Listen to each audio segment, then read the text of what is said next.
32. A'udzubillahi minasyaitonirrajim. Bismillahirrahmanirrahim. Assalamualaikum warahmatullahi wabarakatuh. Kita lanjutkan kajian kitab Hadis Al-Arba'in An-Nawawi. Sekarang hadis ke-32, Al-Hadisus Sani Wasalasun. Hadis ke-32, An Abi Sa'id, dari Abu Sa'id. Abi artinya bapak, dari bapaknya Sa'id, yakni Sa'd bin Malik ibn Sinan. Sa'ad bin Malik bin Sinan. Sa'ad anak laki-lakinya Malik. Bin itu anak laki-laki. Kalau binti anak perempuan. Sa'ad anak laki-laki Malik. Malik anak laki-laki Sinan Al-Khudri. Anna Rasulullah sallallahu alaihi wasallam, bahwa Rasulullah sallallahu alaihi wasallam qala, bersabda, la darara wala dirar. Tidak ada bahaya wala dirar, dan tidak ada balas bahaya. Itu nanti kita bahas ya. Hadisun Hasan.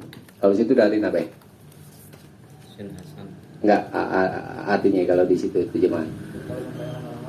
Ya, nanti kita bahas. Hadis Hasan, rawahu Ibnu Majah, diriwayatkan oleh Ibnu Majah.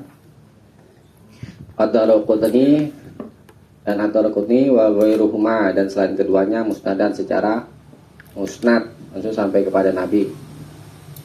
Wa rawahu Malik, dan Imam Malik telah meriwayatkannya fil Muwatta, di kitab Al-Muwatta, mursal, secara mursal. An abihi, an Amr bin Yahya, dari Amr bin Yahya. An abihi, dari bapaknya, yakni Yahya. An Nabi sallallahu alaihi wasallam, dari Nabi sallallahu alaihi wasallam, mursalan, secara mursal. Fa asqata Aba Sa'id, yaitu dia menggugurkan Aba Sa'id, tidak menyebut Abu Sa'id kan nggak ada tuh itu. An Amr bin Yahya, dari Amr bin Yahya, dari bapaknya, nggak disebut dari Abu Sa'id Al-Khudri. Kalau di atas kan disebut ya kan, belum mursal.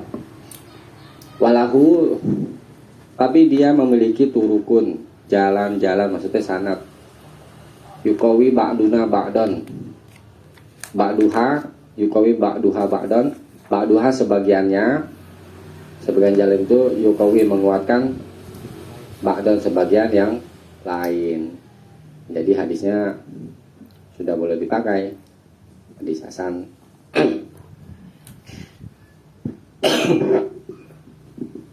Ya, kita bahas maknanya ya.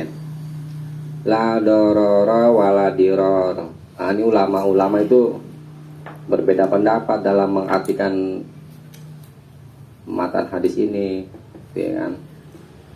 Nah, ada yang mengatakan doror isim, kata benda, diror maknanya fiil. Tapi soalnya yang lebih logik itu sebagaimana yang dikatakan Imam An-Nawawi di sini sarahnya nih. La dororo, tidak ada bahaya, maksudnya la yaduru ahadukum ahadan bigori hakin.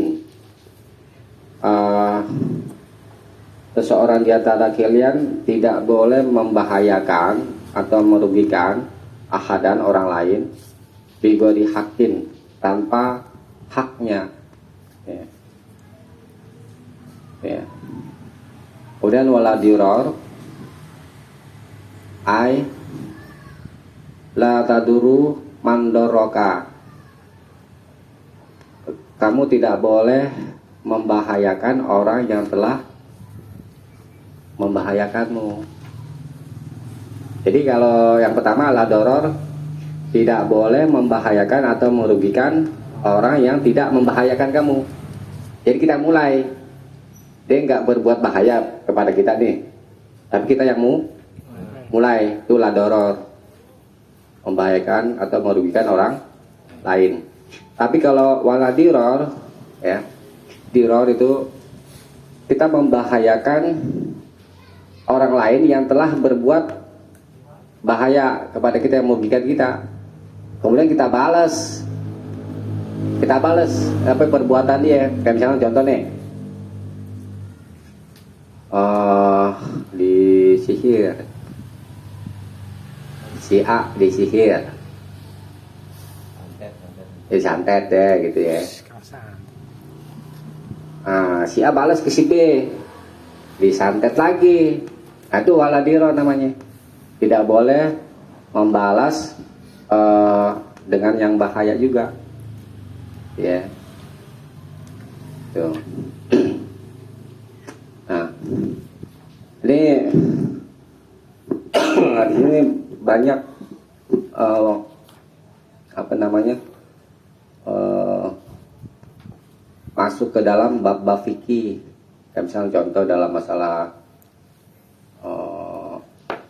pernikahan gitu kan.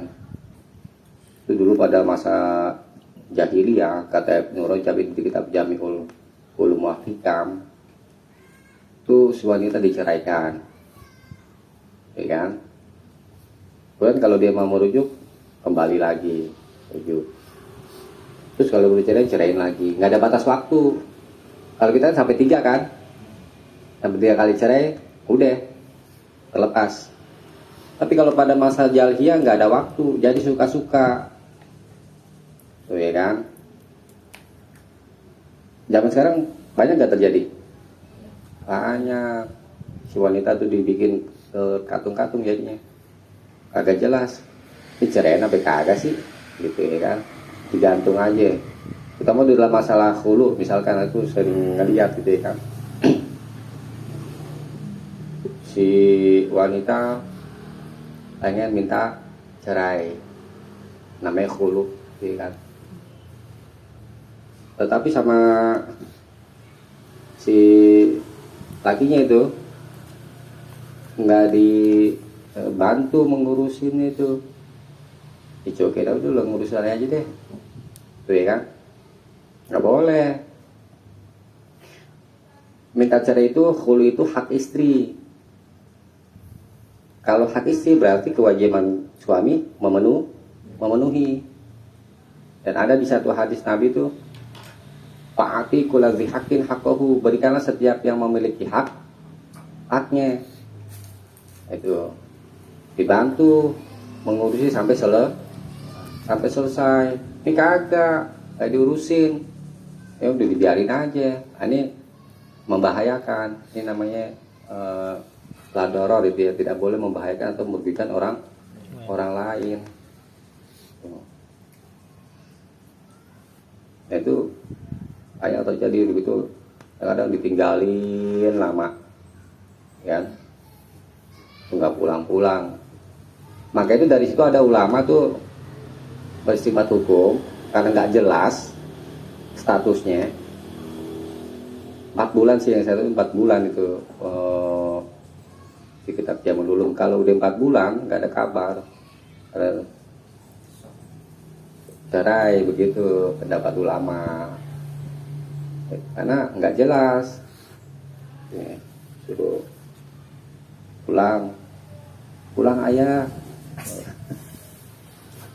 gimana nggak mau, tapi kalau gitu, kayak gitu.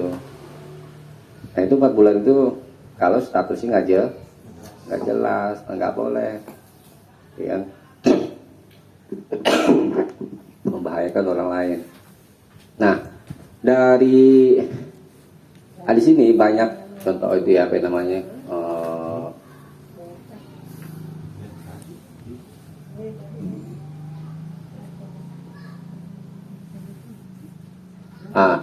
ulama fikih ini nggak apa-apa ya, sedikit agak keluar gitu ya. Tapi itu tadi maksudnya la dororo, tidak boleh membahayakan orang lain tanpa haknya. Terus kalau misalkan hukum hak, kita potong tangan orang, ini lain. Kalau ini disyariatkan, ya kan. Terus hukum kisos itu dengan hak namanya. Kalau tanpa hak nggak boleh, ya. La dororo, tidak boleh membahayakan orang lain. Kalau diri kita bagaimana? Itu yang lebih utama. Orang lain aja kita nggak boleh kita bahayakan, apalagi diri kita, gitu. waladiro, dan tidak boleh membalas dengan bahaya. Tuh. Kalau disadaqkan misalkan, kalau dalam hukum Islam kan ada hukum had itu ya. Kalau mata dicongkel, dicontoh. Enggak, misalkan contoh. Terus kita tuntut hukum balas, namanya hukum kisos. Udah dicongkel lagi matanya. Ya kan? Kalau dalam hukum Islam tuh ngintip orang, ya kan? Itu boleh sampai matanya itu di apa namanya? Enggak, sampai buta itu misalnya di sambit atau bagaimana lagi. Itu dibolehkan. Kalau ngintip tat. Tos yang ngintip bos.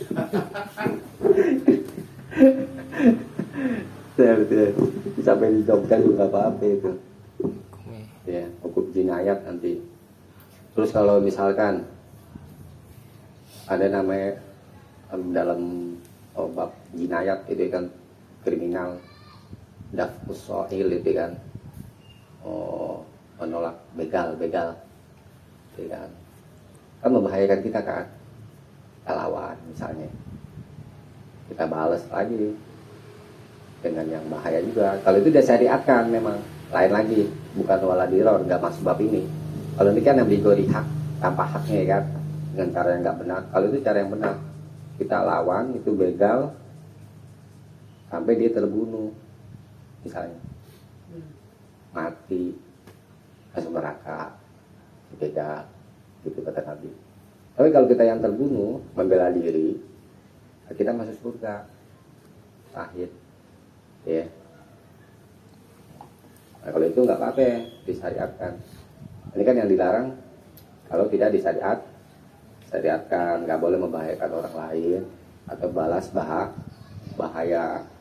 Nah dari sini ada ulama fikih membuat kaidah, ini nggak apa-apa ya, kita bahas kaidah fikih supaya tahu, kita kan belajar Bulughul Maram ya kan. Dari sini dibuat kaidah oleh ulama.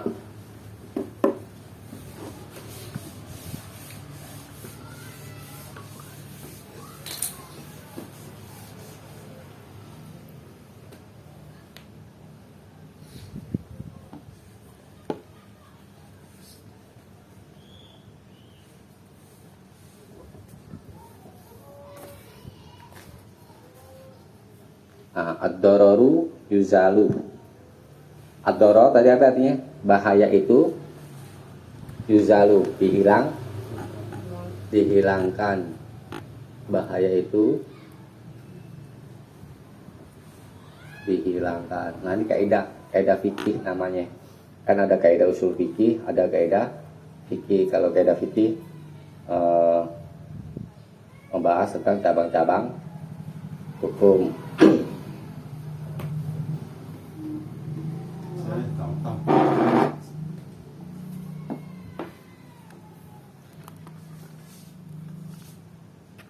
Misalkan contoh jual beli, nah, pembeli boleh memilih karena tampak cacat pada barang yang dijual. Beli apa bos nih? Beli celana deh, reject ya kan? Celana reject. Boleh milih, nggak jadi beli cat. Itu boleh, ya kan? Itu ad-dararu karena ada bahaya, ya. Nawar. Nawar nggak apa-apa. Ini kalau lagi cacat, gitu kan. Kemudian udah tahu nggak jadi beli, pakai nawar. Ya, dan yang lain-lain itu ya. Kalau ada kaidah seperti ini, bahaya itu harus dihilangkan. Nah, kemudian ad-dararu la yuzalu bid-darar. Bahaya itu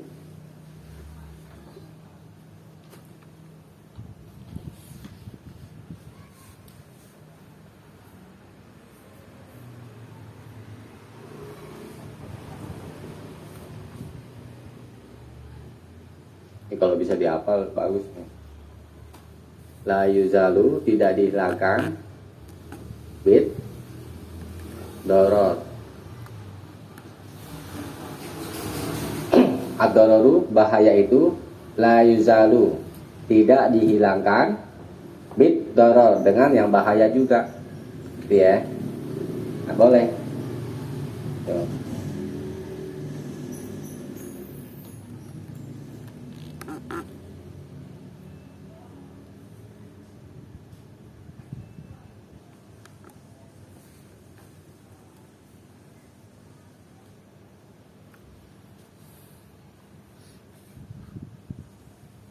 Ya, misalnya tadi apa ya, masalah santet Iya. ya, Pelet. yo bisa dari situ.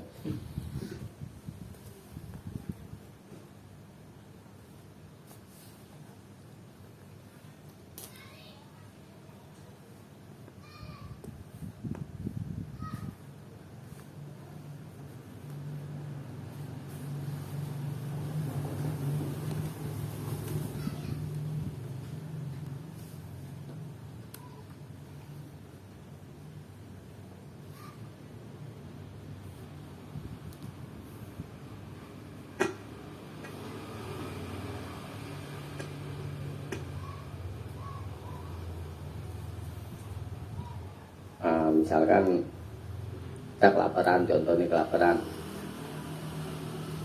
terpaksa makan yang ya makan makanan gitu deh. Orang yang terpaksa makan tidak boleh makan yang orang lain juga terpaksa, sama-sama lapar. Iya kan? Ya mengalah, kalau dari sini kan mengalah ya. Bahaya kita kalau nggak makan, mati. Tapi orang lain juga sama. Gimana? Sama-sama terpaksa kan? Hah? Makan bareng deh. Makan bareng, berarti bagi dua mie. Jadi terpaksa kalau nggak, jadi kadang terpaksa harus makan babi misalnya, itu kan? Darurat ya, Tat. Daruratnya kalau kita nggak makan mati. Iya. Tuh, Nggak ada lagi makanan. bukan cuma sekedar ada, aduh, ada tangki kan nih. Itu mah bukan darurat ya, Tat. Dan darurat. Oh, kalau nggak makan mati, itu namanya Darurat. darurat. Ya. Ya, ad-dororu la yuzalu bid-doror. Bahaya itu tidak bisa dihilangkan dengan yang bahaya. Kemudian ad-daruratu tubihul mahzurat. Ad-darurat, keadaan-keadaan bahaya, ad-darurat Terus Bu. Yang mana? Ini langsung. Bukannya mau.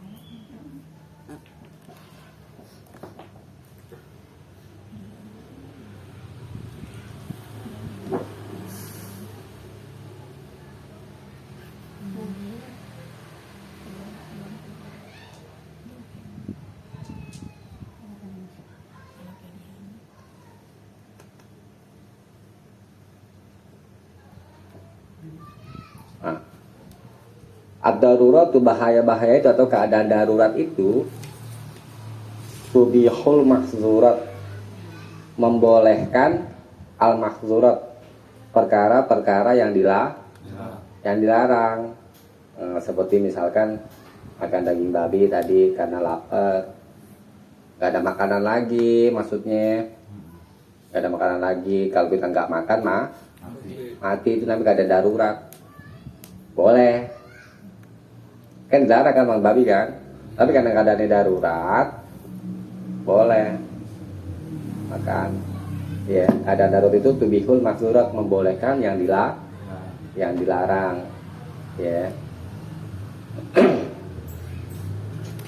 Tetapi menurut ukurannya, nih ada lagi keadaannya ya. Ma'ubi halid darurah, ya, apa yang dibolehkan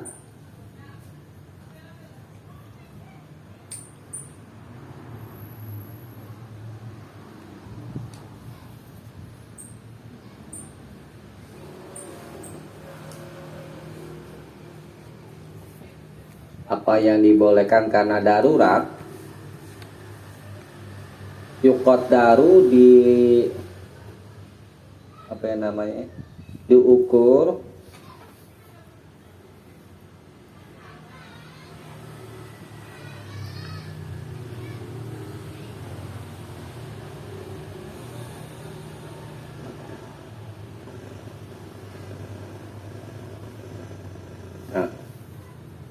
ma'ubi halid darurah, apa saja yang dibolehkan karena darurat, ya, yuqaddaru biqadariha, diukur menurut ukurannya. Jadi misalnya kita ambil contoh makan daging babi, kalau kita nggak makan mati, nggak makan dua kira daging babi, udah kenyang, udah menurut ukurannya, kalau udah kenyang udah tinggalin. Nambah. Jangan nambah. Kayaknya enak nih. Itu ya, sekedar menutupi apa yang namanya supaya kita nggak mati kan. Iya. Kenyang, ukurannya segitu aja. Habis itu cari lagi, enak gitu misalnya ya, nggak boleh ya. Ma'ubi halid darurah yuqaddaru biqadariha, gitu ya. Misalnya ditawan penjahat nih Kak. Kan? Penjahat itu aslinya daging babi, mau nggak mau. Ya, Kalau kita nggak makan mati. ya, Begitu kali keadaan darurat Kak. benar. Kalau udah nggak makan mati. Bisa juga misalkan karena di satu daerah merata ya, barang-barangnya barang-barang yang haram semua misalnya. Tuh sini pasar pada jualan daging babi, ya kan, misalnya contoh. Oh ya tentu sih apa yang namanya masih ada alternatif yang lain. Enggak, misalkan kalau di satu daerah itu perkara-perkara yang haram itu merata, seluruhnya itu haram, misalnya kita katakan aja seperti itu ya. Maka itu ditempatkan sebagai apa namanya, keadaan yang darurat gitu ya, maka boleh kita mengkonsumsinya.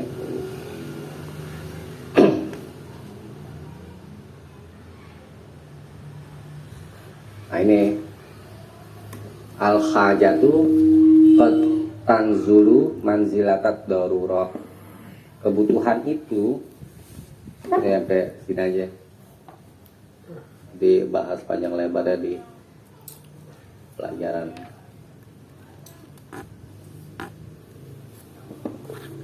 Iki al-hajatu, kebutuhan itu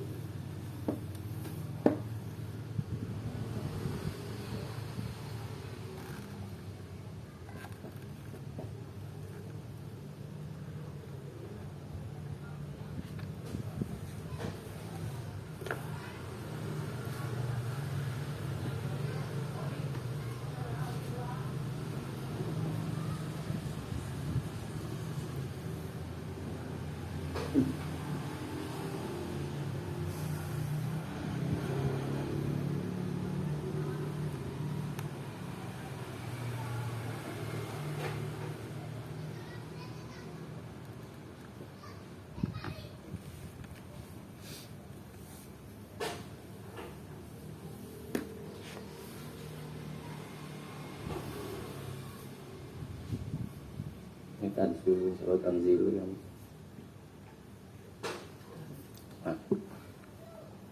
al-hajatu, kebutuhan itu qad tanzilu manzilatat darurah, kadang-kadang menempati tempat darurat ya. Tadi saya kasih contoh, misalkan apa namanya, di satu tempat merata itu barang-barang yang haram ya, tapi karena kita butuh dengan barang itu ya, maka kita dibolehkan. Tuh.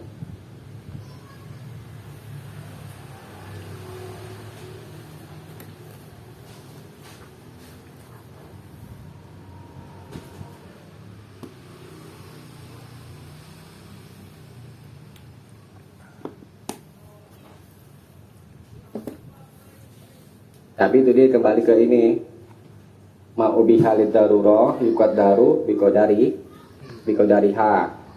Apa yang dibolehkan karena darurat diukur menurut ukurannya. Kalau kebutuhan itu sudah terpenuhi ya udah, yang terus-terusan ya. Hah?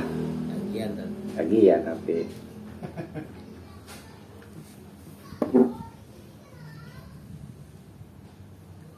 ya segitu aja, apa yang namanya, nanti masih banyak soalnya. Jadi prinsipnya itu la darara wala dirar, tidak boleh membahayakan orang lain, terutama diri kita sendiri ya. Wal dirar, dan tidak boleh membalas dengan yang bahaya. Kalau bisa dipahami ya.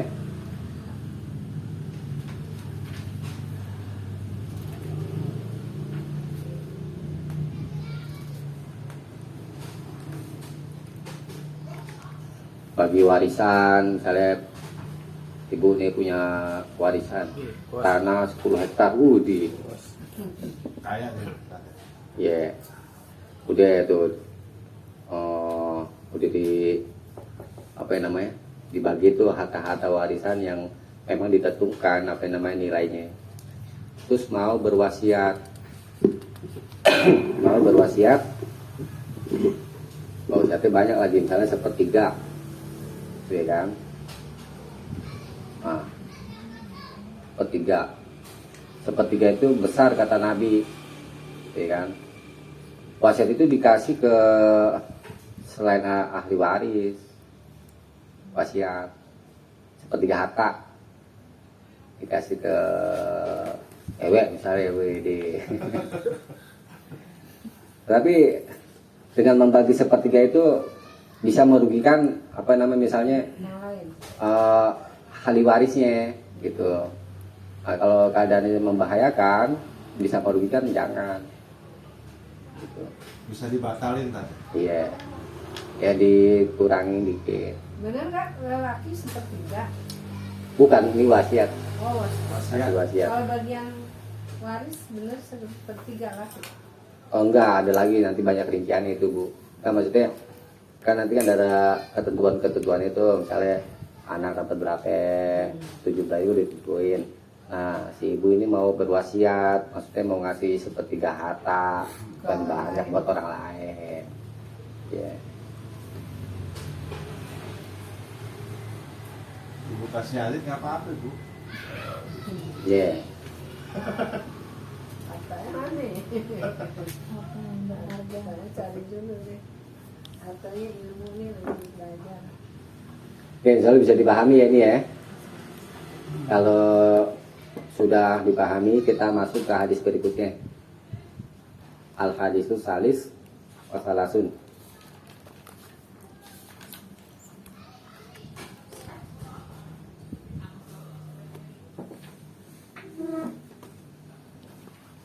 Ya, Ani bin Abbas, dari Ibnu Abbas radhiyallahu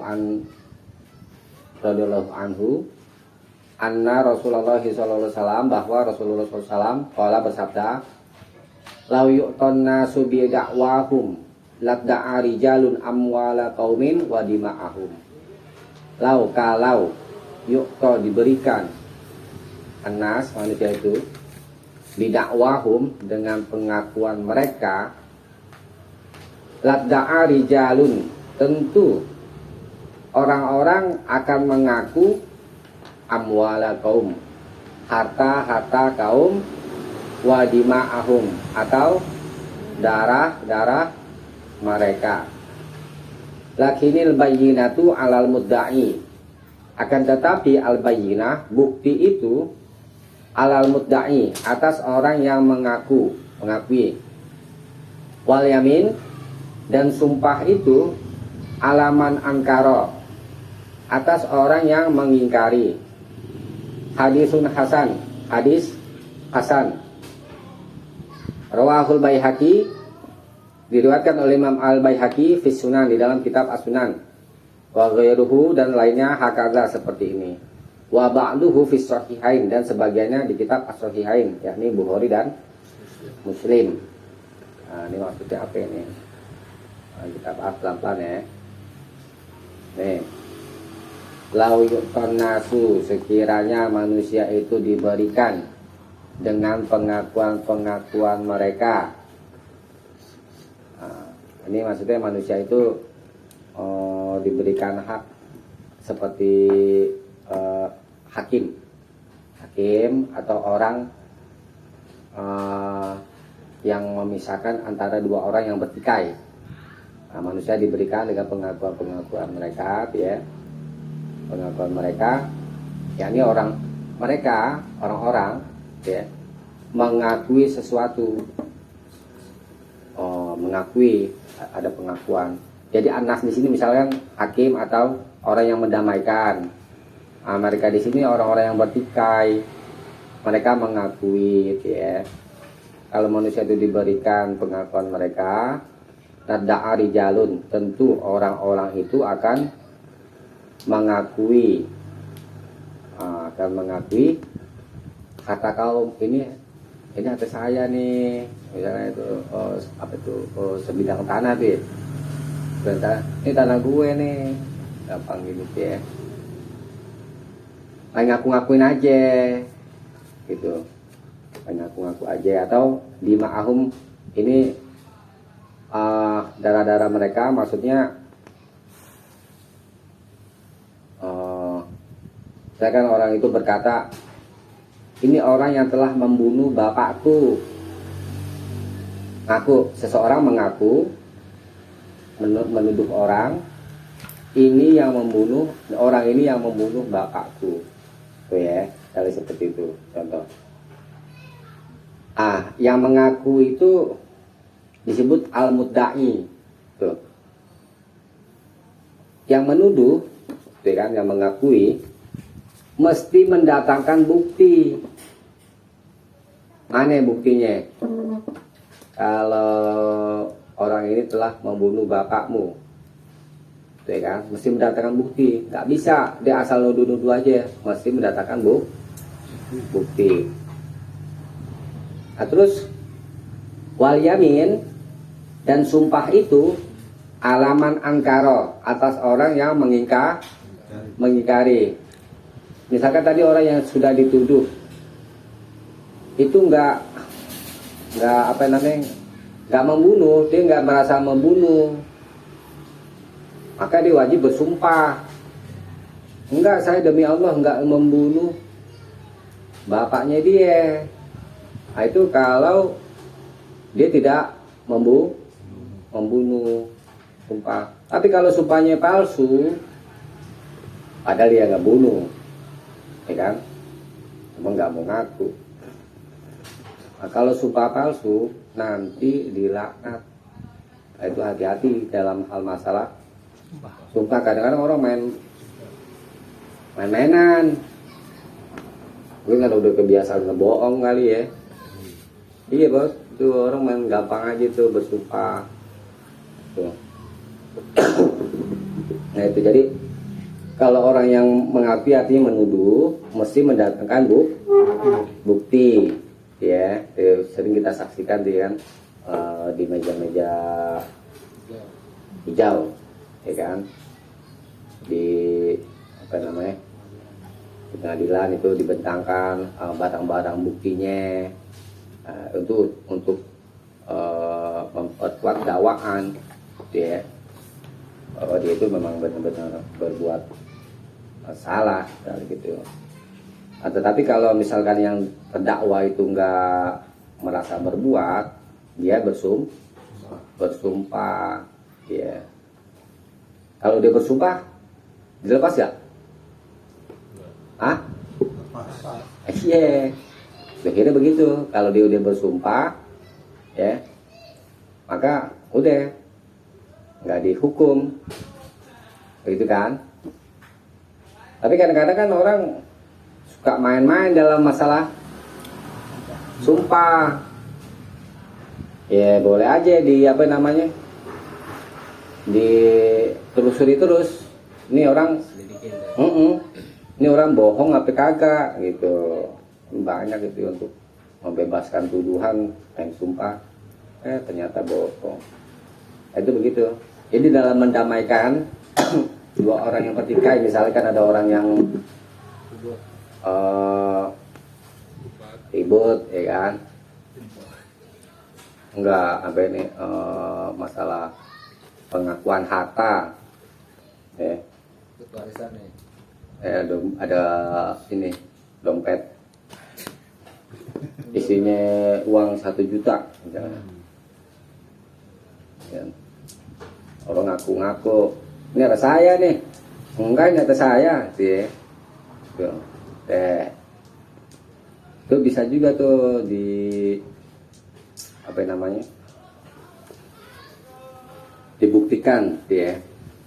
Kalau kita kan kalau saya nemuin barang hilang, gitu kan, barang hilang ditunggu sampai 1 tahun, uang hilang sekian dalam dompet, diumumin 1 tahun gitu kan, ya langsung disebut ininya apa namanya, nominalnya. Nah, yang datang lagi. Nah, di dalam dompet itu ada apa aja, misalnya. Kalau yang punyanya pasti tahu dong, ya kan. Nah, itu untuk membuktikan benar dan tidaknya itu orang, ya kan. Interogasi. Oh, ternyata salah. Ya deh. Cabut. Oke. Nah, itu ya. Walaupun dia udah bersumpah, tapi kan karena nggak bisa dibuktikan, ya nggak kita terima lah pengakuannya. Tapi kalau yang benar pengakuannya kita cek, ya, udah kasihin tuh barangnya. Ya.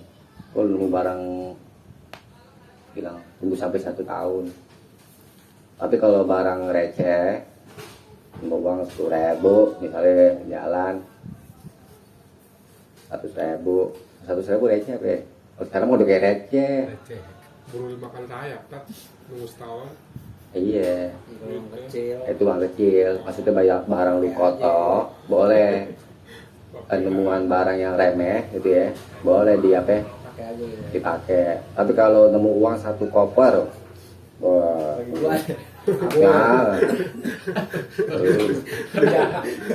Nunggu setahun keburu dimakan sayap. karena aturannya begitu. Rayap gatel tangan. Nah, nanti kalau di 1 tahun, ya kan? Milik. Nah, iya, nanti bisa di si Ombi itu pernah tuh nemuin jam tuh. Ombi, gue dipakai terus tuh sampai selama 1 tahun. Tanyain nih jam sampai ada yang ini, udah nih aja. Tunggu sampai ada orang yang benar-benar ngakui kan. Tahu tuh di 1 tahun apa belum. Dia Milik kayak. dia dihargai jamnya bagus. Kalau saya jual. Hah? Nggak pikir lama apa ya? Itu jadi ini kaidah dalam memutuskan satu perkara. Ya. Orang yang mengakui mesti mendatangkan bukti. Ya kan? Orang yang mengingkari mesti bersumpah. Ya. Sumpah. Itu perlu jadi perhatian. Sumpah jangan main-main. Sumpah itu konsekuensinya kalau kita bohong, demi Allah misalnya gitu, itu dilaknat. Konsekuensinya dilaknat itu dijauhkan dari kebaikan kayak setan. Auzubillahiminasyaitonirrajim. Aku berlindung kepada Allah dari godaan setan yang tertutup, yang terlaknat. Yang terlaknat itu maksudnya dijauhkan dari kebaikan. Nanti orang itu nggak bisa berbuat baik, kerjaannya selalu berbuat jahat aja. Tuh, hati-hati kalau sudah berani main sumpah palsu. Soalnya keadaan darurat gitu ya, baru kayak begini keadaan begini baru. Ayo kalau keadaan ini darurat. Nah, biasanya orang gampang-gampang sumpah itu biasanya orang tukang bohong. Oh, ya, itu ya. Biasanya aneh perhatiin. Gape kan? Hah? Gape. Iya. Karena orang udah tahu nih orang suka bohong, dia sumpah. Biasanya jangki lah. dan gampang bersumpah.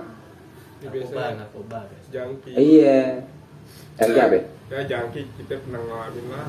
Pas suka Ya lo kasih dulu apa namanya? Janji apa? jangki yang makan narkoba. Sama kayak narkoba. Banyak bohongnya. Kayak bohongnya, nggak boleh. Dia juga sering bohongnya. Bohong sama bos nggak apa-apa. Iya kan Bob? Kita ditagih lo. Habis aram di bohongan ya Pak. Satu lagi ya hadis ya. Satu lagi. Kalau habis ini makan sampai es uduk ya bos.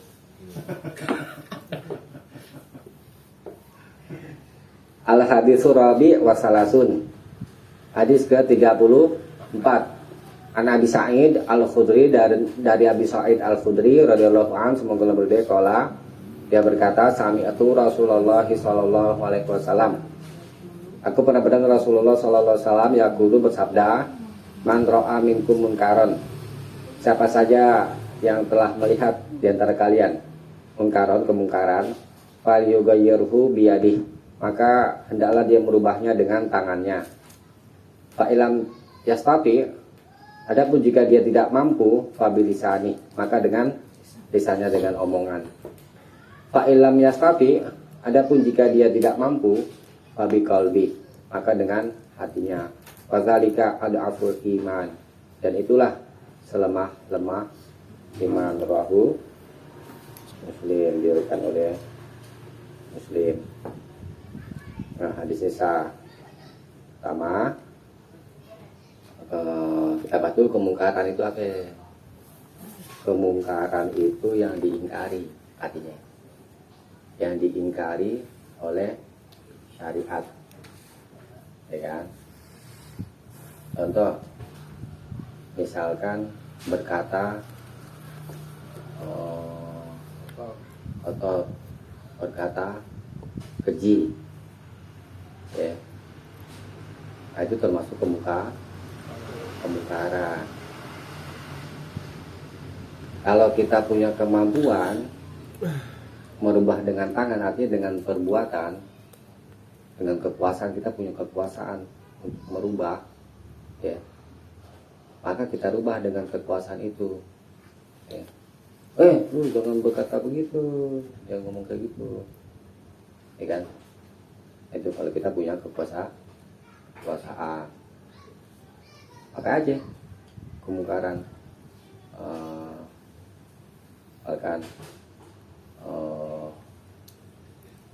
ada kawan belum sholat, kemungkaran kan, kita nasihatin, jadi kerasin, ya kan?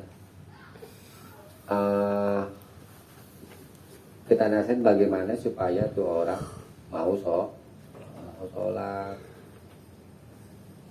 Kemarin itu saya lihat video Habib Rizik, dia ngomong setan, iblis disuruh sujud sama Allah, sujud. Tapi disuruh sujud sama Adam, gak mau kan? Tapi disuruh sujud sama Allah, mau. Ini manusia disuruh sujud sama Allah, kagak mau. Itu lebih sadis dari setan. Gitu. Nah, itu ya. Terus kemungkaran misalnya ada orang narkoba, misalnya seperti contoh narkoba, kalau kita punya kekuasaan untuk merubah, ya kan, kita rubah, ya, apa namanya, jangan ke sini, gitu.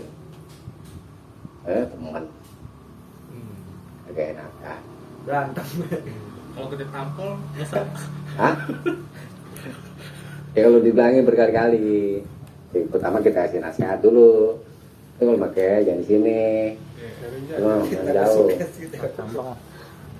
Soalnya memang gini, kalau kita nggak berbuat itu mengundang azab, gitu. Jadi kalau ada kemaksiatan itu menjadi sasaran azab dari Allah. Maka kita kalau bergaul pilih-pilih teman, jangan bergaul sama ahli maksiat, karena ahli maksiat itu jadi sasaran azab. Kalau Allah ingin mengazab satu kaum yang berbuat dosa, yang nggak berbuat dosa itu kena. Kalian contoh nih, kisah apa yang namanya Ababil, tahu kan? Yang mau menaklukkan apa yang namanya itu pasukan Abraha yang mau menaklukkan Ka'bah, ya kan? Kemudian dilemparkan dengan batu ya. Batunya itu batu yang dulu pernah dilemparin ke kaum Nabi Lut. Batu kecil, ya kira-kira seukuran kacang gitu ya. 3 pegang sama kakinya itu burung. 2 di sini kaki, 1 di mulut. Kalau nembus, kalau tembus sampai ke bumi, tembusnya, ya kan? Kecil. Nah itu batu yang pernah dilemparkan ke kaum Nabi Lut. Itu. Ya, kemudian Aisyah kan tanya sama Nabi. Di sana kan ada orang yang nggak ikut-ikutan mau nyerang Ka'bah. Tetap dibinasakan sama Allah, tapi nanti di akhirat dibangkitkan menurut niatnya masing-masing. Itu artinya apa? Allah kalau sudah mau mengazab satu kaum, orang-orang mukminnya juga kena tuh kalau dia berada di situ, ya kan? Kayak gempa mana? Cianjur, kena juga kan? Kabarnya kan banyak LGBT sono, yang ikut-ikutan, kena kan? Cukup merata. Itu kalau misalkan banyak kemaksiatan di satu daerah itu menjadi sasaran azab. Ya mudah-mudahan kita berjuang ya untuk kehidupan kita di sini itu ya kan, ya teman-teman juga mau kembali ke jalan Allah, karena sebenarnya buat kebaikan mereka juga, karena belum tahu, belum menyadari bahwa dirinya itu tuh nggak aman dari azab Allah kalau dia nggak kembali ke jalan Allah, karena nggak tahu. Kita kasih nasihatnya pelan-pelan kalau sama teman, ya kan? Iya, dibujuk hatinya. Iya gitu. Kalau pada saat itu belum bisa nerima, sabar. Jangan. Sabar. Saat itu sabar. Iya. Sama lembut. Tapi kalau nggak bisa sabar, mendingan diam lihat. Doain ini. Fa'il lam yastati. Adapun jika dia tidak mampu dengan lisannya gitu ya, doain fabi kolbi, maka dengan hatinya. Pada dia itu kita mengingkari perbuatan dia itu. Kemudian kita doain yang baik-baik gitu ya kan. Jangan doain yang jelek-jelek. Fadzalika adaful iman, dan itulah selemah-lemah iman, derajat iman yang paling rendah gitu maksudnya. Yang paling tinggi yaitu bisa apa yang namanya merubah dengan kekuasaan. Maka enaknya itu kalau jadi penguasa tuh kan bisa diperbuat dengan kekuasaan.